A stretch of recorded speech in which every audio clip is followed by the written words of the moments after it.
પ્રભુની પૂરી સાધનાને એક શબ્દમાં મૂકવી હોય તો એ શબ્દ છે સર્વસ્વીતા. પ્રભુએ બધા જ વ્યક્તિત્વનો સ્વીકાર કર્યો. પ્રભુનો પ્રેમ બધા જ વ્યક્તિત્વો પર એક સરખો વયો. કલિકાલ સર્વજ્ઞ હેમચંદ્રાચાર્ય પ્રભુની સાધનાની ઘટનાઓ વચ્ચે પ્રભુના આ અપાર પ્રેમનું વર્ણન કરતા કહ્યું, કૃપા પરા દે પીજને કૃપા મંથર તારયો ઈષદ બાષ્પાદ્રયો ભદ્રમ શ્રી વીર જીવન. સંગમ દેવી પ્રભુના પરમ પાવન શરીર પર ઉપસર્ગોની ઝડી વરસાવી કે પેલા અનાડી માણસે પ્રભુના કાનમાં ખીલા ઠોક્યા. દરેક વખતે પ્રભુની આંખોમાં આંસુ આવ્યા છે. એ પ્રેમના આંસુ હતા. પ્રભુએ વિચાર્યું કે આ વ્યક્તિ તો મારી ઉપકારીણી છે, એ મારા કર્મોને નિર્જરામાં લઈ જઈ રહી છે, પણ એ વખતે અશુભ ભાવોને કારણે એ જે કર્મ બાંધશે એનો ઉદય આવશે ત્યારે એની કેટલી બધી પીડા આવશે. પોતાના કાનમાં ખીલા ઠોકનાર ઉપર પણ આપણા પ્રભુએ પ્રેમ વરસાવ્યો. બિનશરતી અનકન્ડિશનલ પ્રેમ હતો, જેના ભગવાન અનકન્ડિશનલી પ્રેમ કરતા હોય એનો ભક્ત કન્ડિશનલી પ્રેમ વાળો હોય ખરો?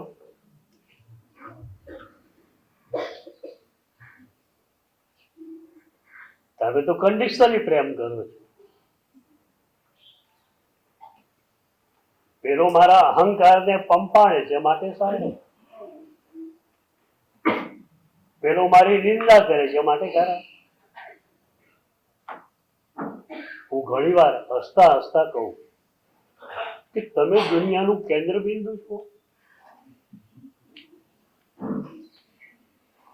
કે તમારા આધારે આખી જ મનુષ્ય જાતિનું વર્ગીકરણ થાય સારા અને ખરાબ.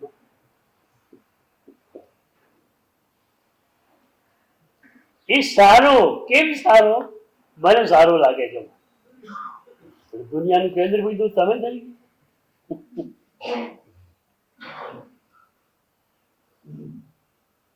કન્ડિશનલી પ્રેમ એટલે કે ક્યાંક પ્રેમ ક્યાંક તિરસ્કાર. હવે એને આપણે પ્રેમ નહીં કહીએ, એને રાગ કહીએ. તમારા અહંકારને કોઈએ પંપાળ્યો અને તમને એના ઉપર લાગણી છે, એનું નામ પ્રેમ ન હોઈ શકે, એનું નામ રાગ છે. અને રાગ જે છે એ જ દ્વંદ્વમાં સપડાયેલી ઘટના છે. રાગ તો સામે દ્વેષ, પણ પ્રેમ સામે કઈ નહીં.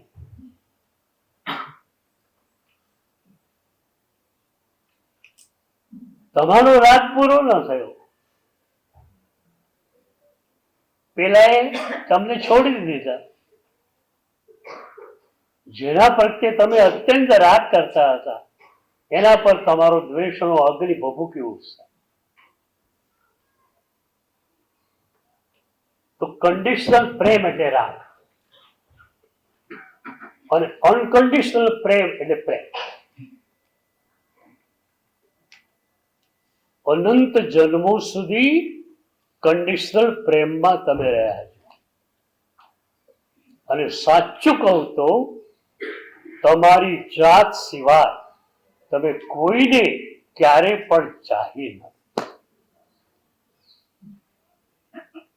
અત્યાર સુધીના તમારા જન્મોમાં લગભગ તમે ક્યારે પણ તમારી જાત સિવાય કોઈને ચાહ્યા નથી. એ કોઈને ચાહ્યા તો એટલા માટે કે તમને એ સારામાં આવે છે. એટલે તમારો પ્રેમ, તમારો રાગ, તમારી ચાહત માત્ર તમારા પર. સદગુરુના ચરણોમાં પણ ગયા. કો બી ખરા આપનો ચરણ કિંકર. ક્યારેક પત્ર આવે, નીચે લખેલું હોય આપનો ચરણ રજ, ત્યારે આ મોઢા ઉપર સ્મિત ફરકી જાય. એ વ્યક્તિને ઓળખતા હોઈએ. અહંકારનું પૂતળું હોય એ ક્યારે કોઈને ઝૂકેલો હોય જ નહીં. ત્યારે હું હસતા હસતા કહું કે આ ચરણ રજ ભારે પડી ગયા. આ 6x1.5 ની ચરણ રજ. પગ નીચે આવે તો આપણે ઉતલી પડી.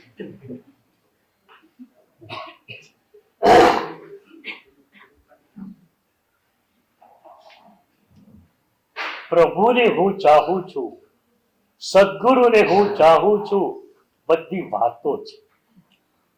તમારી જાત સિવાય તમે કોઈને ચાહી નહીં. ગુરુ પણ સારા ક્યારે? ક્યારે તમારા અહંકારને પંપાળે ત્યારે સીધી થાય. તમે આવ્યા ને તમારી નોંધ પણ ન લીધી તો બહાર જઈને શું કહો? અમે તો મોટા ઉપાડે ઠેઠ સાહેબ પાસે ગયા, અને સાહેબ તો કોણ જાણે ક્યાં ખોવાઈ ગયેલા, અમારી સામે જોયું પડે. એટલે તમે સાહેબને જોવા આવેલા કે સાહેબ તમને જોવે એટલા માટે આવેલા?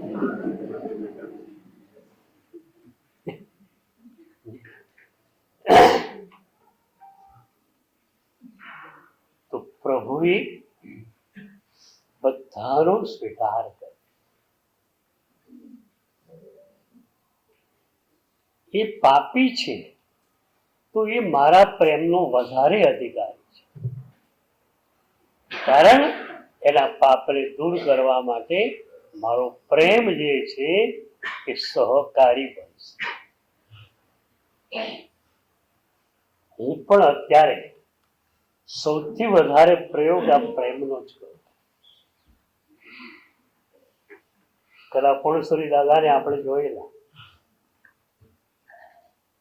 પન્યાસ ગુરુદેવ પાસેથી એમને આ તત્વ મળેલું, અને એથી એ દાદાને આપણે સદા માટે હસતા જોયા, સદા માટે બીજાને પ્રેમ આપતા જોયા.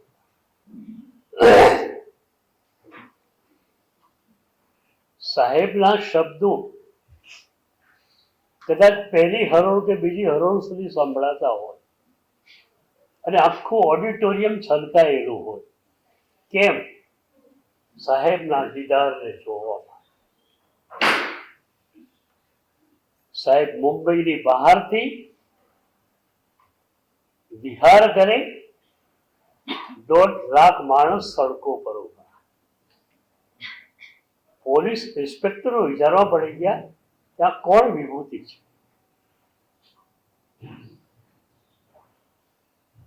તમે માત્ર પ્રેમ આપો, તમારે કોઈ મહેનત નહીં કરવી પડે. તમારા પ્રેમનું એવું એક ચુંબકીય આકર્ષણ છે. એ ચુંબકીય આકર્ષણ બધાને તમારા માટે અનુકૂળ કરી આપશે. તમારા બધાની ફરિયાદ છે, અને એ પણ ઘર માટે નીચ. કાં તો પત્ની બરોબર નથી, કાં તો દીકરા બરોબર. બરોબર.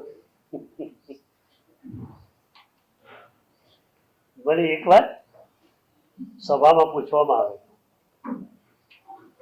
એજ ઇઝ ને એજ, વોટ્સ ધ ડિફરન્સ? જમાનો તો જમાનો જ છે ને, એમાં ફરક શું પડે? ત્યારે મેં કહ્યું કે 100 વર્ષ પહેલાનો પતિ વિચારતો કે મારી આ પત્ની કેટલું બધું કામ સવારથી કરે છે, એને સાંજે પ્રતિકોણ માટે જવું હોય તો હું કહી દઉં કે તું પ્રતિકોણ માટે જજે, પાછળનું અમે બધું અવેરી. એ પતિને થતું કે મારા દીકરા મારે ત્યાં આવ્યા છે તો એમને પ્રભુ શાસન ખુશામત. પત્નીને વિચાર થતો કે પતિ ઓફિસેથી કંટાળીને થાકીને આવે તો ઘરમાં એવું વાતાવરણ હોય કે એમનો થાક આખો દૂર. દીકરાઓ વિચારતા કે માતા અને પિતા તો તીર્થ છે અને એ તીર્થની ભક્તિ કરવી. દરેકની નજર બીજા ઉપર હતી, સમજી ગયા? હવે દરેકની નજર પોતા ઉપર. આટલો જ ફરક પડે. હવે પતિ કે છે, પત્ની મારા માટે શું કરે, દીકરાઓ મારા માટે શું કરે? દીકરાઓ કે છે તમે અમને જન્મ કેમ આપ્યો? જો તમે બરોબર ઉછેરી શકતા નથી, અમને સારી સ્કૂલમાં એડમિટ કરી શકતા નથી, અમને જોઈએ તમે આપી શકતા નથી, તો અમને જન્મ કેમ આપ્યો? દરેક સ્વકેન્દ્રી બની ગયા છે. પેલા પરકેન્દ્રિતા હતી, હવે સ્વકેન્દ્રિતા આવી. તો તમે તમારા કુટુંબથી શરૂઆત કરો, પ્રેમ આપવા. તમારી શ્રાવિકાને પ્રેમ આપો, તમારા દીકરાઓને પ્રેમ આપો.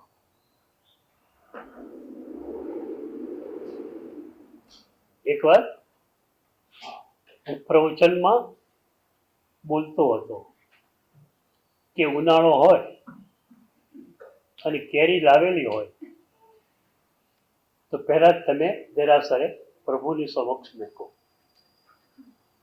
પછી રસ કાઢેલો હોય, ફ્રીજમાં ન મૂકેલો હોય, ટાઈમ થયેલો હોય અને મારા સાહેબ વહોરવા માટે પધારે અને કૃપા કરીને વહોરે તો તમે વહોરાવો. પહેલા નંબરે પરમાત્મા, બીજા નંબરે સદગુરુ, પછી મેં કહ્યું ત્રીજા નંબરે તમારી આજુબાજુના સાગર વેકો અને ચોથા નંબરે તમે. બરોબર બોલો? તમને પૂછું આ નંબર બરોબર છે ને? ત્રીજો નંબર બરોબર નહીં એમ?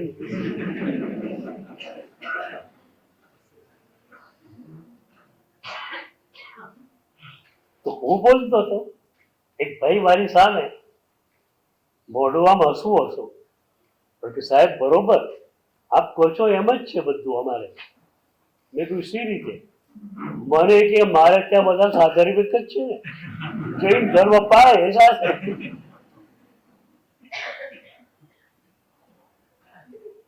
મેં કહ્યું તમે તો હસતા હસતા વાત કરી, પણ આ તો પંચસૂત્રમાં કહેવાયેલી વાત છે કે શ્રાવક માટે પોતાના સંબંધીઓ કલ્યાણ મિત્ર છે. સદગુરુનો યોગ સતત મળી શકતો નથી, પણ કલ્યાણ મિત્રનો યોગ સતત મળી શકે છે. એટલે તમારા ઘરમાં જે પણ સભ્યો છે એ તમારા માટે કલ્યાણ મિત્ર છે, સમજી ગયા? તમારી શ્રાવિકા તમારી કલ્યાણ મિત્રો. આ શ્રાવિકાઓ બધી મુંબઈ રહે છે ને, લગભગ રવિવાર હોય અને 14 આવે એટલે આ કલ્યાણ મિત્રો શું કરે? સંથારો અને ઉત્તર પટ્ટો તમને આપી દે, જાઓ ઉપાસ રહે ઔષધ કરો.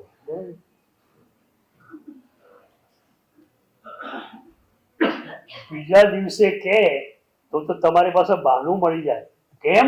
ઓફિસે તો જવાની છે, ઓફિસ કોણ સંભાળે? હવે રવિવાર છે અને 14 આવી ગઈ, તો કલ્યાણ મિત્રો શું કરે બોલવો? એટલે તમારે તમારા પતિઓને ધર્મ માર્ગની અંદર પ્રોત્સાહિત કરવાના.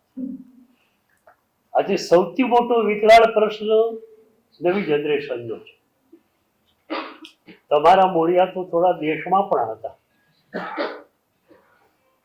તમારી પાસે ધર્મ છે પણ ખરો, ડૂટીનો, પણ જે પેઢી મુંબઈમાં મહાનગરોમાં જ ઉછરી છે, જન્મી છે, કોન્વેન્ટમાં જ જે ભણી છે, એ પેઢીને ધર્મ માર્ગે વાળવી ખરેખર અઘરું કામ છે. હમણાં જ એક માં આંખમાં આંસુ સાથે આવે, એના દીકરાને લઈને આવી.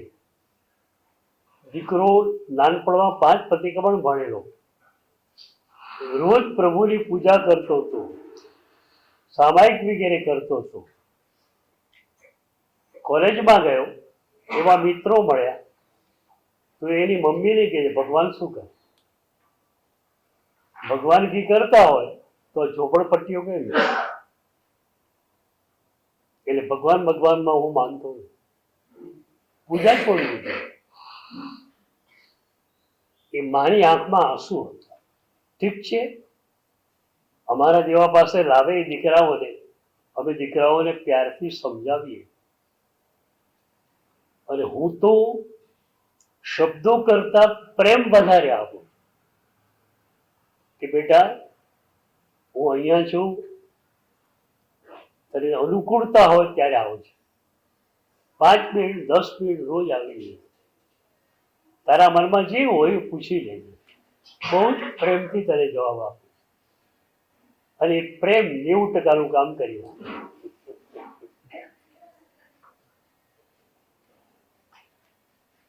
તો કુટુંબથી શરૂઆત કરો અને પછી આખા વિશ્વ સુધી જાઓ. માત્ર પ્રેમ, માત્ર પ્રેમ, માત્ર પ્રેમ. આ વાત આપણી પાસે હતી જ, આપણે ભૂલી ગયા. આજે વિશ્વની અંદર આ વાતો ચાલી રહી. આપણે જેમની પાસે ગળથુથીમાંથી આ વાતો હતી, એ લોકો આ વાતોને વિચારે પાડીને જીવી રહ્યા છે. અને જેમની પાસે મૂળમાં આવું કોઈ નહોતું, એ લોકો આજે માર્કેટિંગ કરી રહ્યા છે આ પ્રેમનું, કે માત્ર પ્રેમ, માત્ર પ્રેમ, માત્ર પ્રેમ આપો, બસ બધું જ કામ કરે. તો સર્વસ્વીકાર, એ સર્વસ્વીકારને દૃઢ બનાવવા માટે 6 ચરણોની વાત ભગવદ્ ગીતામાં થાય. ભગવદ્ ગીતાનો 12મો અધ્યાય દરેક ભક્તોએ અચૂક વાંચવા છે.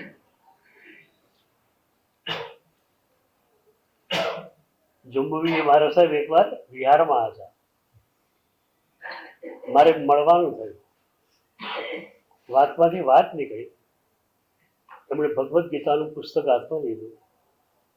પછી કે યશોવીએ બિહારમાં હો, ઓછા પુસ્તકો રાખવાના હોય તો પણ ભગવદ્ ગીતા તો મારી પાસે હોય.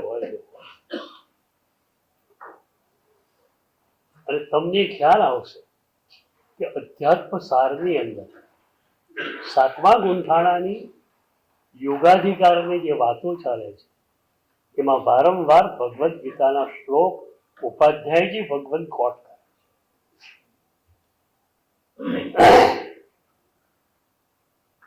તો 6 ચરણો આપ્યા.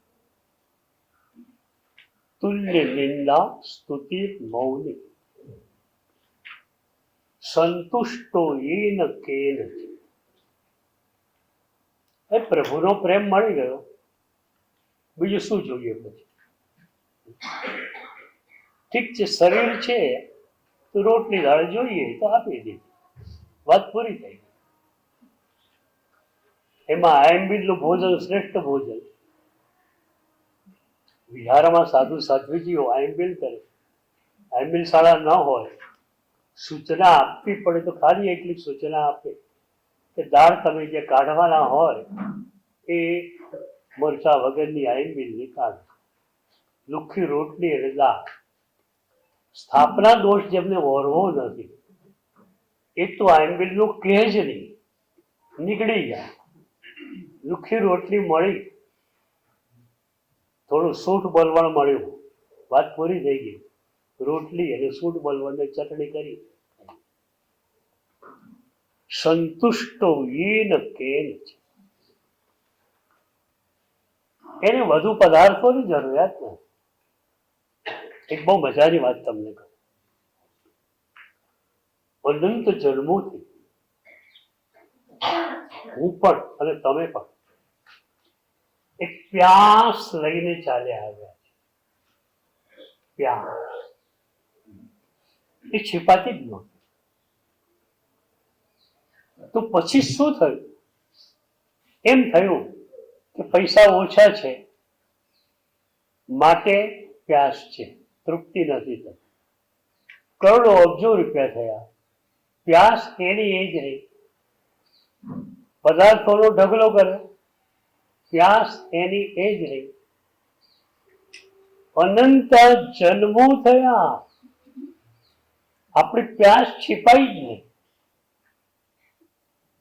આ જન્મમાં પણ छिपाઈ નથી, પણ छिपाઈ શકે એમ છે. કારણ એ જે પ્યાસ હતી એ પરમ ચેતનાને મળવાની પ્યાસ હતી. એ ભીતરના નિર્મળ ચૈતન્યને પ્રાપ્ત કરવાની પ્યાસ હતી. જ્યાં સુધી એ ન મળે ત્યાં સુધી પ્યાસ छिपाય છે. મારી પ્યાસ छिपाઈ ગઈ. હું તૃપ્ત માણસ છું. કોઈ આવીને કે સાહેબ મારે કઈ સેવા કરવી છે, તું કહી દઉં સેવા કરવી હોય તો જઈ જાઓ, ઘણા ક્ષેત્રો છે. નહીં સાહેબ તમારી સેવા કરવી છે, તો મારી સેવા કરવી હોય તો ભગવાનની આજ્ઞાનું પાલન કર. નહીં સાહેબ તમારા શરીરની સેવા, કે ભાઈ એવી તો કોઈ સેવાની જરૂરિયાત જ નથી અને એવી સેવા અપેક્ષિત પણ નથી. હવે એને થાય કે તમારા માટે એક સરસ ઉપાશ્રય બનાવી આપું, તમારા માટે એક તીર્થ બનાવી આપું, કરોડો રૂપિયા ખર્ચો. અરે ભાઈ કરોડો ખર્ચો આવો તો ખર્ચ, પણ બીજી રીતે કર. મારી જોડે આવી વાતો નહીં કરવા. અહીંયા તૃપ્તિ છે, કોઈ પ્યાસ હવે રહી નથી. તારા કરોડો રૂપિયા તારી પાસે રાખ, તને મહત્વના લાગે છે, અમને એ મહત્વના લાગતા નથી. તો અનંત જન્મોથી આ પરમ ચેતના નહોતી મળી, આ નિર્મલ ચૈતન્ય આપણું નહોતું મળ્યું, એની પ્યાસ હતી. પણ એ ખ્યાલ આવ્યો ને, આ ભેગું કર્યું, આ ભેગું કર્યું, આ ભેગું કર્યું. મુંબઈમાં તો લોકોએ ઘરને ગોડાઉન બનાવી નાખ્યું.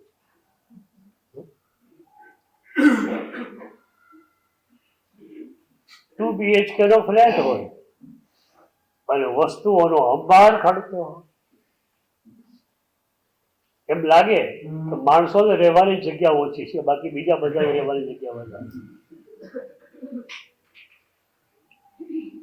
તો આ પદાર્થો આટલા ખડક્યા, તૃપ્તિ મળી, પ્યાસ ચાલુ છે ને. બસ એ પ્યાસ તૃપ્તિમાં મળે, સર્વસ્વીકાર આવે ત્યારે. સર્વસ્વીકાર એ પ્રભુના ચરણોમાં આપણું સમર્પણ છે. પ્રભુ કહે છે બે પ્રિયો નર, આવો ભક્ત મને ગમે છે. બસ પ્રભુને ગમે છે એ વાત નહીં. ગઈકાલે સૂત્ર આપેલું, મને ગમે છે. એ સૂત્ર વારંવાર રટ્યું છે. હવે સૂત્ર બદલાઈ ગયું ને, માને ગમે છે. એટલે જમવા બેઠેલા ત્યારે શું થયેલું? પછી ભાવતી વાનગી ઉપર પેલો હાથ મારેલો કે ન ભાવતી વસ્તુ પેલા લીધેલી. મારા ભગવાનને શું ગમે? હું આસક્તિને પુષ્ટ કરું, મારા ભગવાનને ના ગમે. આયોજક પરિવાર ઉદાર છે, એ તો 70 વાનગી બનાવે, પણ મારે મને ગમે છે તે ખાવું નથી, મારી પ્રભુમાને ગમે છે એ રીતે ખાવું છે. તમે કપડા કોના માટે પહેરો? તમે લોકો છો ને બહુ જ પરોપકારી માણસ, બહુ જ પરોપકારી.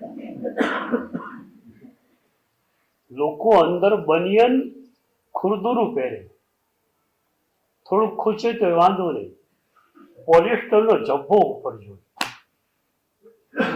ચામડીને ટચ શું થાય? બનિયાન થાય. તો બનિયાન સુવાળું ન હોય તો વાંધો નહીં, મારી ચામડી જે છે એને સુવાળો સ્પર્શ ન મળે તો વાંધો નહીં, પણ લોકોની આંખોને સુવાળો ટચ મળવો જોઈએ. બરોબર? કેટલો પરોપકાર! તમારું બધું કોના માટે? બોલો, આજ નક્કી કરો કે તમારા માટે કેટલું, બીજા માટે કેટલું. 2 BHK નો ફ્લેટ છે, સારો છે, નવો જ છે, એક જ દીકરો છે, એક દીકરાનો બેડરૂમ, એક તમારો બેડરૂમ, હોલ છે, એમાં મહેમાનો આવીને સુઈ જાય, બધી જ વ્યવસ્થા છે, હોલ પણ બહુ મોટો છે. હવે 3 BHK નો, 4 BHK નો, 5 BHK નો ફ્લેટ કોના માટે? સોસાયટી માટે કે કોના માટે? સુરતમાં દેશો વિસ્તાર બહુ જ ડેવલપ થઈ રહ્યો છે અત્યારે. તેમાં વિહાર કરતા હોઈએ ને તો હોર્ડિંગ જે લાગેલા હોય એમાં એ જ હોય, 5 બેડરૂમ ફ્લેટ, અને હોલ પણ બહુ જ મોટો, અને ત્યાં કને રહેનારા 2 જ જણા. કારણ કે એવા સુખી માણસો હોય, એના દીકરા કે ભારતમાં ભણે ખરા? ભારતમાં ભણે તો ના જ જાય. મુંબઈ ઘાટકોપર ચોમાસું, દર બીજો ને ત્રીજો દિવસ થાય કોઈ ને કોઈ દીકરો કે દીકરી આવે, સાહેબ એબ્રોડ જવાનું છે, હસ્તક્ષેપ આપો, પરદેશ જવાનું છે ભણવા માટે, હસ્તક્ષેપ આપો.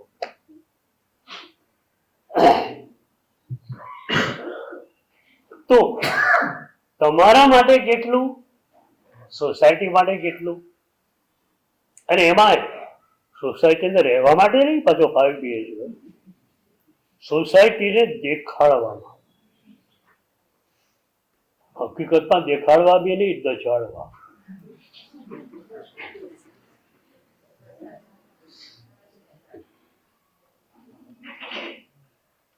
એક જગ્યાએ 12 વાગે ઓફિસમાંથી માણસ જમવા માટે ઘરે ગયો,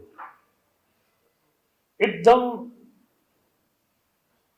બહુ જ ફાઇન અપાર્ટમેન્ટમાં એ લોકો રહેતા હતા, લક્ઝુરિયસ અપાર્ટમેન્ટ, એકદમ ક્લીન. પગથિયામાં કે કોરિડોરમાં પણ કચરાનો એક તમને તણખલો જોવા ન મળે. એ માણસ બપોરે 12 વાગે જમવા માટે જાય, પોતાના ફ્લેટની બહાર કેરીના ગોટલા અને છોતરા પડે, માખીઓ પણ પડે. એ તો પીકતો ગયો, મારા ફ્લેટની બહાર આ રીતે કેરીના ગોટલા અને છોતરા લાદનાર કોણ? પણ સારું થયું એને થયું પેલા અંદર પૂછી લઉં છું. એ અંદર ગયો, સાવિકાને પૂછ્યું, આ ગોટલા ને છોતરા કોણે નાખ્યા, તને ખબર છે? પેલી કે મેં નાખ્યા. અરે પણ આપણે આવા એક્સક્લુસિવ લક્ઝુરિયસ અપાર્ટમેન્ટમાં રહીએ, અહીંયા સેજ કચરાનું તણખલું પણ ન ચાલે, તો ત્યાં ગોટલા ને છોતરા કોરિડોરમાં.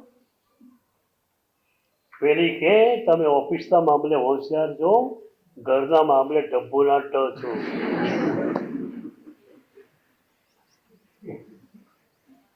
તમારી સહનશીલતા પણ ખરેખર ગજબ.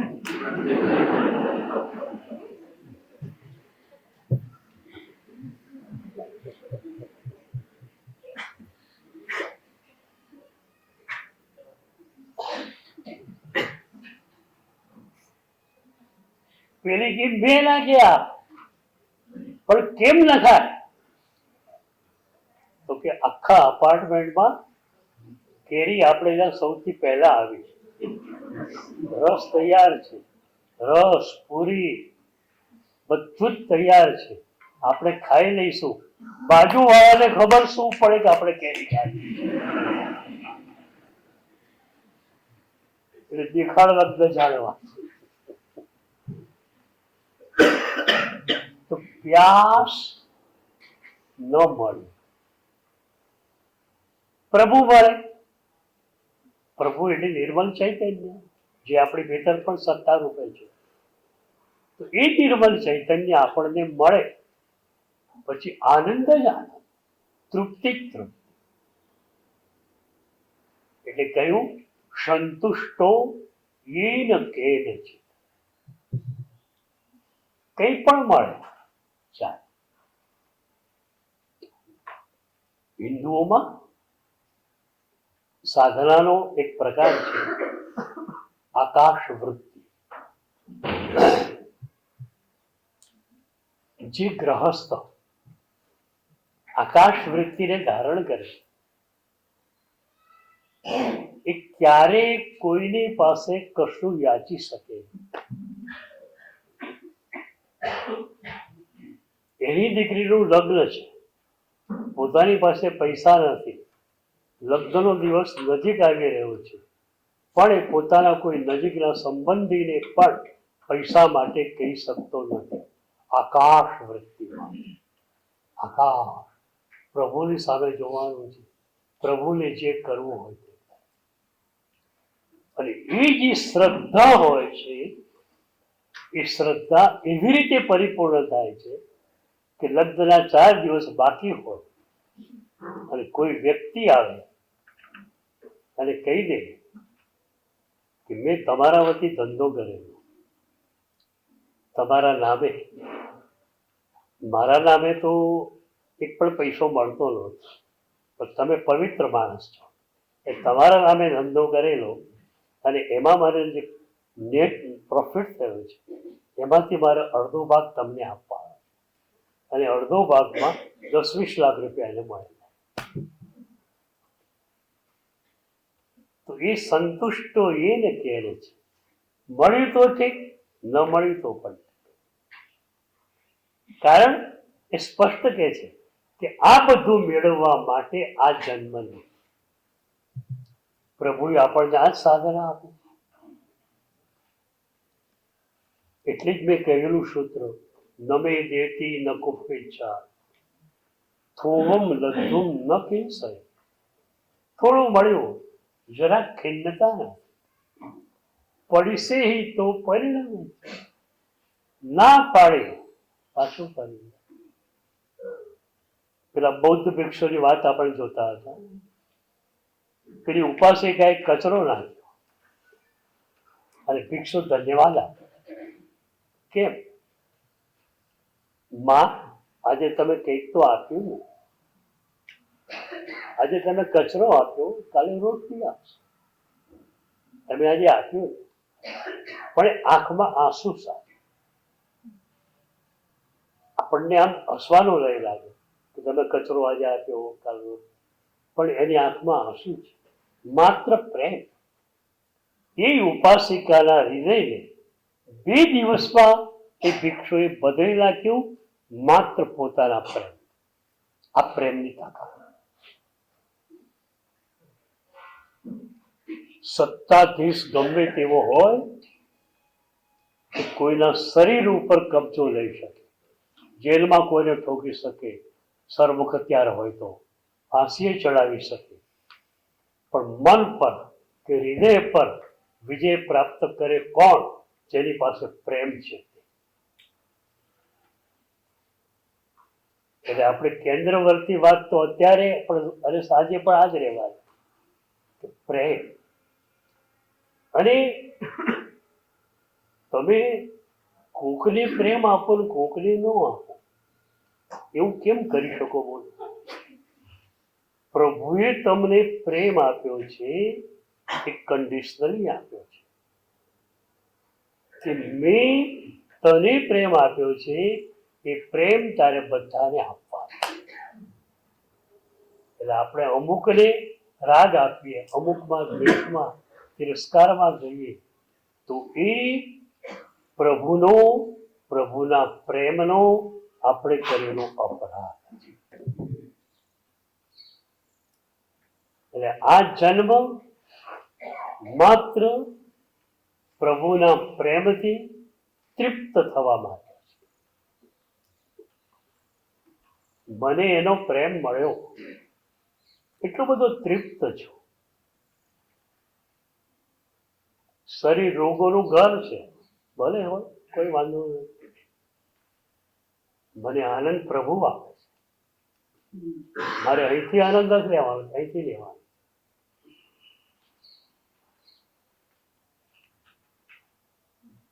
સતત આનંદ પ્રભુ આપી રહ્યા છે.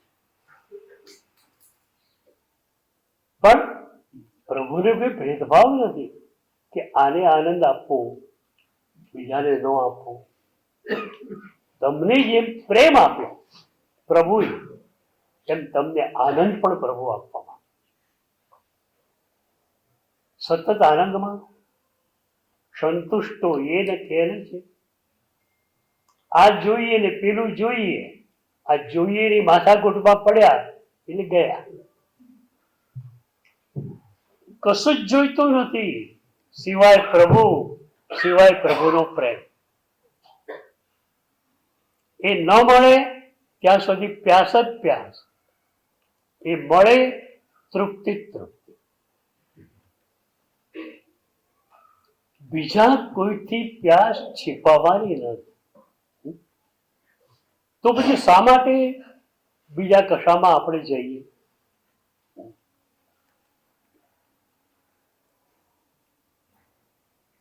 સંતુષ્ટો એન કેન છે.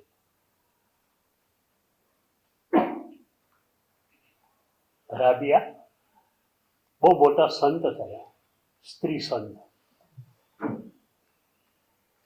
પૂરા વિસ્તારમાં એમની નામના હતી. એક પ્રસિદ્ધ નિર્મલ સંત તરીકે. તુલસીદાસજીએ રામચરિત માનસમાં કહ્યું, સંત હૃદય નવનીત સમા. સંતોનું હૃદય માખણ જેવું કોમળ હોય અને નિર્મળ હોય. નિર્મળતા અને કોમળતા. તો રાબિયા પાસે આ હતું. ગુરુદેવ કલાપણસુરી દાદા પણ કહેતા કે જ્યાં સુધી નિર્મળ હૃદય ન હોય ત્યાં સુધી તમે ધ્યાનમાં બેસો એ ખાલી એક્સરસાઇઝ છે, એ ખાલી પ્રાણાયામ છે, ધ્યાન નથી. નિર્મળ હૃદય વિના ધ્યાનનો સંભવ નથી. તો દરેક સંતની પાસે નિર્મળ હૃદય છે. ક્રિસ્ટલ ક્લીન હાર્ટેડ તમે હો. ક્રિસ્ટલ ક્લીન હાર્ટેડ, સ્ફટિક જેવા પારદર્શી હૃદય. આમાં કશું જ છુપવું નથી, કશું ખાનગી રાખવાનું નથી. નિર્દંબ તમે છો. પાપ થયું છે તો ગુરુદેવને કંઈ પણ દેવાનું.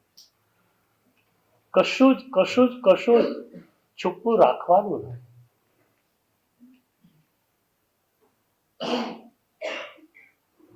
તો રાબિયા નિર્મળ હૃદયના સંત, અને નિર્મળ હૃદયના સંત હતા માટે ખૂબ જ પ્રસિદ્ધિ એમની. એકવાર એક શ્રીમંત ભક્ત એમના દ્વારે આવ્યા છે. એની અપેક્ષા એવી હતી, આટલા મોટા સંત છે તો મોટો મઠ હશે, કેટલો બધો સ્ટાફ હશે, શિષ્ય શિષ્યાઓ હશે. આવીને જોયું તો ખબર પડે એક ઝોપડી તૂટી ફૂટી. રાબિયા એકલા રહે છે, કોઈ શિષ્યા નથી. ઝૂંપડી પણ તૂટી ફૂટી. ચોમાસામાં વરસાદ આવે તો પાણી અંદર પડે, ઉનાળામાં ગરમી લાગે. એક ખાટલો, એનો એક પાયો તૂટેલો, ત્યાં પથ્થર ગોઠવેલો. એક પાણી ભરવાની માટલી હતી, એમાં અધવચ્ચે કાણું હતું, એટલે 2 લોટા પાણી ભરો બસ, પછી ભરી ન શકાય, પછી ઓવરફ્લો થવા હોય. પેલા સંતને થયું કે આટલા મોટા સંત અને આ રીતે રહે છે.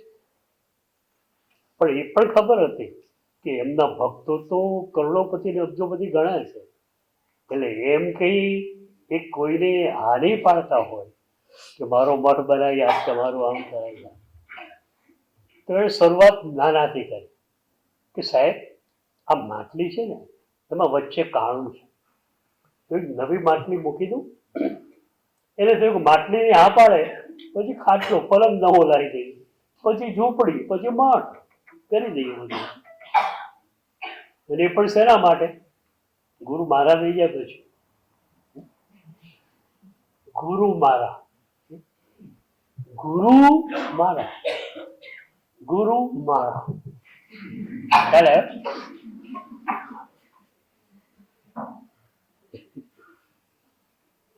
ગુરુ એ મારા હોય, આટલા મોટા ગુરુ, અને એમની મારા ઉપર અમી દૃષ્ટિ હોય.